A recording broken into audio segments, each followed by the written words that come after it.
Chapter 3.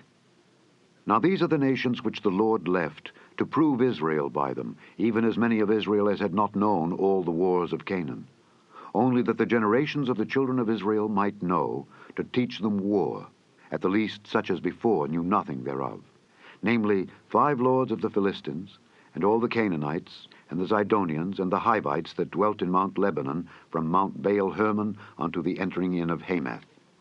And they were to prove Israel by them, to know whether they would hearken unto the commandments of the Lord, which he commanded their fathers by the hand of Moses. And the children of Israel dwelt among the Canaanites, Hittites, and Amorites, and Perizzites, and Hivites, and Jebusites. And they took their daughters to be their wives, and gave their daughters to their sons, and served their gods. And the children of Israel did evil in the sight of the Lord, and forgat the Lord their God, and served Baalim and the groves. Therefore the anger of the Lord was hot against Israel, and he sold them into the hand of Cushan-Rishathaim, king of Mesopotamia. And the children of Israel served Cushan-Rishathaim 8 years. And when the children of Israel cried unto the Lord raised up a deliverer to the children of Israel, who delivered them, even Othniel the son of Kenaz, Caleb's younger brother. And the Spirit of the Lord came upon him, and he judged Israel, and went out to war. And the Lord delivered Cushan-Rishathaim, king of Mesopotamia, into his hand, and his hand prevailed against Cushan-Rishathaim. And the land had rest 40 years. And Othniel the son of Kenaz died. And the children of Israel did evil again in the sight of the Lord. And the Lord strengthened Eglon the king of Moab against Israel, because they had done evil in the sight of the Lord. And he gathered unto him the children of Ammon and Amalek, and went and smote Israel, and possessed the city of palm trees. So the children of Israel served Eglon the king of Moab 18 years. But when the children of Israel cried unto the Lord raised them up a deliverer, Ehud the son of Gera, a Benjamite, a man left-handed. And by him the children of Israel sent a present unto Eglon the king of Moab.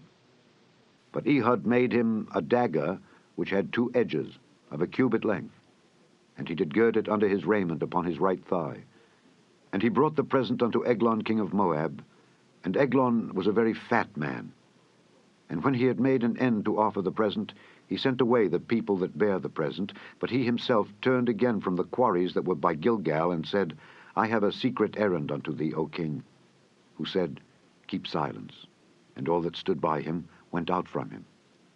And Ehud came unto him, and he was sitting in a summer parlor, which he had for himself alone.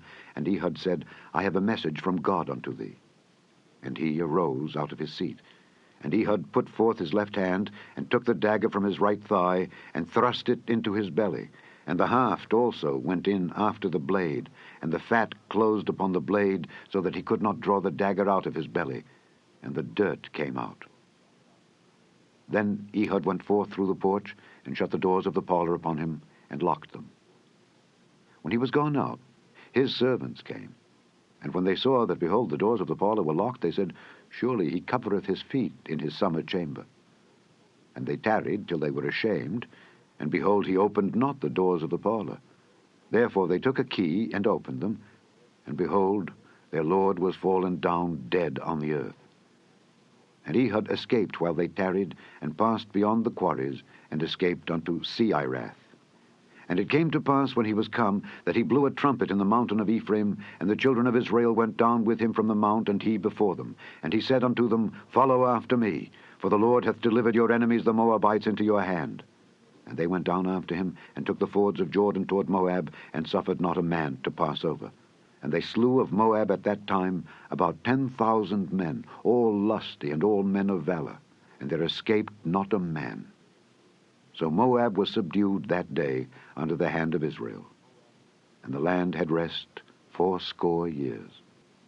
And after him was Shamgar the son of Anath, which slew of the Philistines 600 men with an ox goad. And he also delivered Israel.